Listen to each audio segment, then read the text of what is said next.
وہ بچے جو ہمارے چھوٹے بچے ہیں اور ابھی وہ بچے جو انشاءاللہ جن کو یہ جنم دیں گے, جو ہمارے پوٹینشل پیرنٹس ہیں, وہ بچیاں جو میٹرک ایف اے میں پڑھتی ہیں, ایف ایس سی میں پڑھتی ہیں, جو بچے, ان سب کو یہ بات بتانے کی ضرورت ہے کہ خدا کے لیے جو غلطی ہم نے کی ہے تم نے وہ غلطی نہیں کرنی.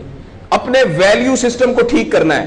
میں نے سر ایک سٹڈی کی, ابھی وہ جاری ہے, تقریباً 1800 بچوں سے میں نے پوچھا تم کس جیسا بننا چاہتے ہو, اور یہ 8 سال سے کم عمر کے بچے کے.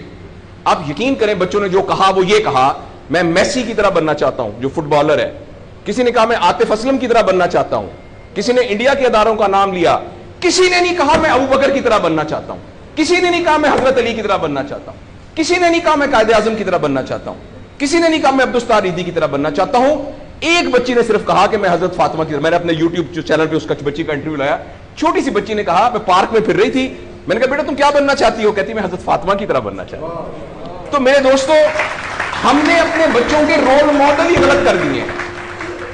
ہم نے, اس لیے مجھے اور آپ کو بہت سیریسلی اس بات پر غور کرنا ہے. میں آپ سے عرض کروں, ساؤتھ افریقہ میں تتلیاں ختم ہو رہی ہیں, لہٰذا تتلیوں کی نسل کو بچانا بڑا ضروری ہے.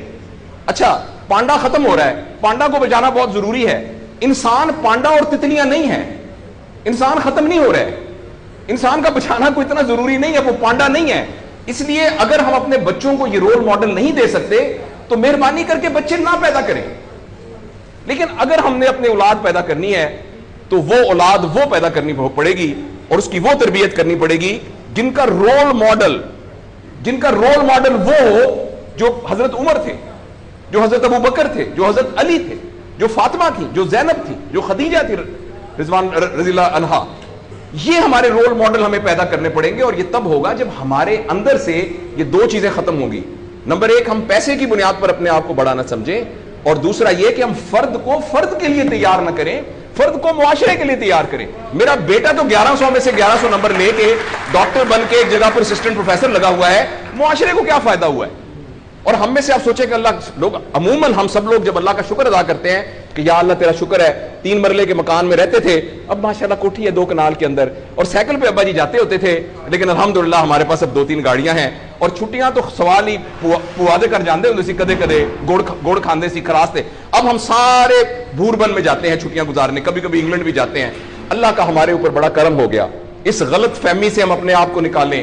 اللہ کا کرم یہ ہے کہ میری وجہ سے, جیسے انہوں نے ویڈیو دکھائی ہے کہ ہمارے یہاں کوئی بلڈ کا کچھ نہیں ہوتا تھا, شکر ہے میری وجہ سے یہ بلڈ والا کام شروع ہو گیا. میں ڈاکٹر ہوں, یہ والی سروس یہاں موجود نہیں تھی, اللہ کا شکر ہے کہ یہ والی سروس اب یہاں موجود ہو گئی ہے.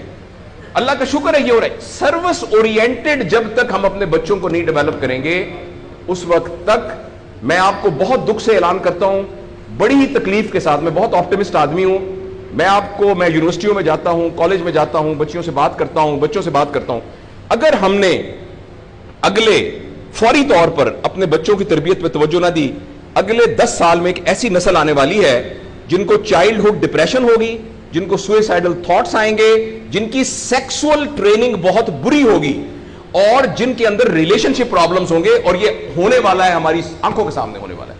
اگر آپ کے ہاتھ میں ایک موبائل ہے, آپ ابھی اپنا موبائل کھول کے فیس بک کھولے, جو پہلی 1.5 منٹ کی ویڈیو آئے گی اس میں ایک نیم برہنہ عورت ناچ رہی ہوگی. اگر آپ کے 8 سال کے بچے کو آپ نے موبائل دیا ہوا ہے, میں آپ کو یقین دلاتا ہوں اس نے ننگی عورتوں کو ناچتا ہوا دیکھ لیا ہے, اور وہ سارے ایکٹ جن کو منہ سے بیان کرتے ہوئے ہمیں شرم آتی ہے, وہ آپ کے 8 سال کا بیٹا اور 8 سال کی بیٹی دیکھ چکی ہے. اس سارے میں ایز اے پیرنٹ ہماری بہت رسپانسبلٹی ہے کہ ہم اس میں انٹروین کریں اور ان کو فزیکل ٹائم دیں, اور ٹائم دے کے ہم یہ 2 چیزوں پر مینلی کام کریں. تو انشاءاللہ العزیز ہمیں امید ہے کہ معاشرہ بچ جائے گا.